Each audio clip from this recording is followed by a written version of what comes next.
3시 30분 지금부터 1시간 반쯤 뒤부터 판문점 연락 채널을 열겠다는 것입니다. 전화를 받겠다는 얘기입니다. 그러면 거기서 이제 1월 9일에 우리가 하자고 했던 그 회담 날짜를 그대로 할 것인지, 그분 어떻게 할 것인지 등이 본격적으로 논의가 될 것으로 보입니다. 자, 이번엔 김지선 기자 연결되어 있습니다. 김 기자 나오십시오. 네, 통일부에 나와 있습니다. 네, 판문점 연락 채널 열겠다라는 얘기군요.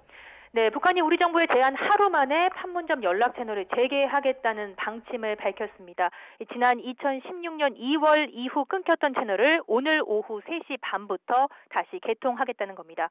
북한 조선중앙TV는 오늘 오후 1시 19분 리선권 조국평화통일위원회 위원장 명의로 이 같은 입장을 발표했습니다.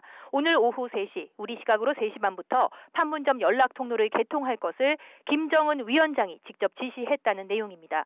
리 위원장은 김 위원장이 판문점 채널을 통해 북한의 평창올림픽 참가와 관련한 내용을 논의하자는 우리 측 제안을 긍정적으로 받아들이고 환영한다고 밝혔습니다. 또 북한 통일전선부와 조국평화통일위에서 남한 당국과 진지하고 성실한 자세를 갖고 논의할 것을 지시했다고 덧붙였습니다.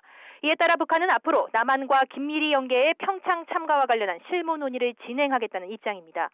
북한의 이 같은 입장 발표는 조명균 통일부 장관이 어제 북한 김정은 위원장의 신년사에 호응해 남북 고위급 회담을 제안한 지 하루 만입니다. 지난 2016년 2월 개성공단 운영 전면 중단과 함께 끊긴 판문점 연락관 채널이 재개되는 건 1년 11달 만입니다. 북한은 그동안 매일 오전 9시와 오후 4시 정부의 통화 시도에 아무런 응답을 하지 않아 왔습니다. 정부는 오늘 오전 9시에도 판문점 연락관이 북측에 통화를 시도했지만 응답이 없었다고 밝혔습니다. 북한이 오늘 전격적으로 남북 간 연락 채널 개통을 발표함에 따라 오늘 오후 4시 우리 측 통화 시도에는 응답을 할 것으로 예상됩니다.